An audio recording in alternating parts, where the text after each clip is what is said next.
हैं सरिस्का के टहला क्षेत्र में आग बुझाने का प्रयास। जहाज और उमरी क्षेत्र में दमकलों से आग बुझाने के प्रयास। कल के मुकाबले आज हालात नियंत्रण में हैं। FD RN Meena, DFO Sudarshan Sharma मौके पर मौजूद। वन कर्मी, नेचर गाइड, एनजीओ कर्मी, आपदा प्रबंधन टीम रेस्क्यू कर रही है। 2 से 3 वर्ग किलोमीटर क्षेत्र में फैली हुई है आग और आज शाम तक आग पर काबू पाए जाने की उम्मीद है, क्योंकि अब पहले से कम ये आग है। 2 से 3 वर्ग किलोमीटर क्षेत्र में ये आग फैली हुई है और उम्मीद यही की जा रही है कि आज शाम तक आग पर काबू पा लिया जाएगा।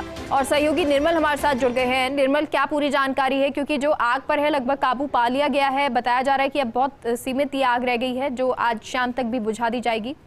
बिल्कुल मेगा, देखिए पहले जिस तरह से 27 तारीख को अकबरपुर रेंज में, सरिस्का के अकबरपुर रेंज में आग लगी थी, उसके बाद सेना के जो हेलीकॉप्टर थे वायुसेना के, उनकी मदद से उसको बुझा लिया गया था। लेकिन अब इससे करीब 6 किलोमीटर दूर जो जहाज के हनुमान जी वाला क्षेत्र है, जहाज जो रेंज है वो टहला क्षेत्र, वन क्षेत्र जो आता है, वहां पर कल से एक बार फिर आग धधक गई। और आग धधकने का कारण या तो बांस या भौंक के जो सूखे पेड़ होते हैं आपस में रगड़ खा के भी उसमें आग लग जाती है। तो ऐसे में 2 से 3 वर्ग किलोमीटर का क्षेत्र है जहाँ पर आग लगी हुई है। लगातार जो आरएन मीणा है, जो फील्ड डायरेक्टर सरिस्का के, जो डीएफओ हैं सुदर्शन शर्मा, और तमाम जो एनजीओ की टीम है, वहाँ के जितने भी नेचर गाइड्स हैं, वहाँ के जितने भी जिप्सी संचालक हैं, और जो आपदा प्रबंधन की टीम है अलवर जिले की, वो लगी हुई है। लगातार आग पे काबू पाने की कोशिश की जा रही है।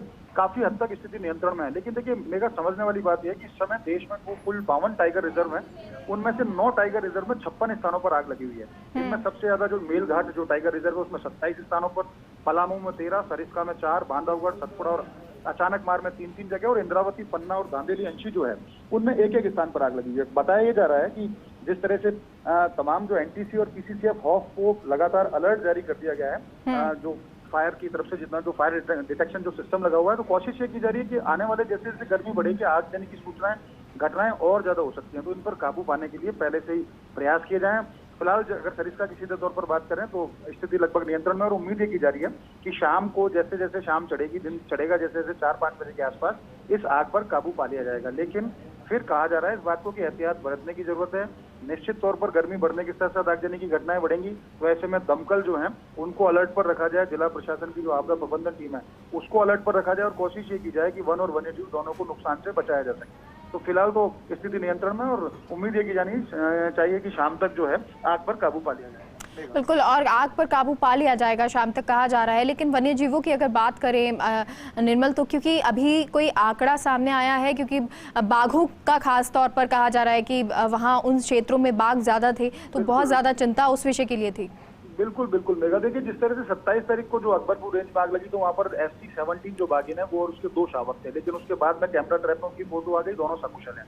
अब जो ये टहला वाला क्षेत्र है, यहाँ पर बाघ SC-8 का विचरण लगातार बना रहता है। हालांकि अभी ऐसी किसी तरह की कोई अप्रिय घटना की सूचना नहीं मिली, और अच्छी बात ये भी है कि इस बार ये जो क्षेत्र है, टहला वाला क्षेत्र है, ये पठारी क्षेत्र है, इसमें ऊंची पहाड़ियां नहीं है। तो ऐसे में यहाँ दमकल भी पहुंच सकते हैं, यहाँ जो रेस्क्यू टीम है वो भी पहुंच सकती है। तो लगातार कोशिश ये की जा रही है कि जो परंपरागत संसाधन होते हैं उनसे आग पर काबू पा लिया जाए।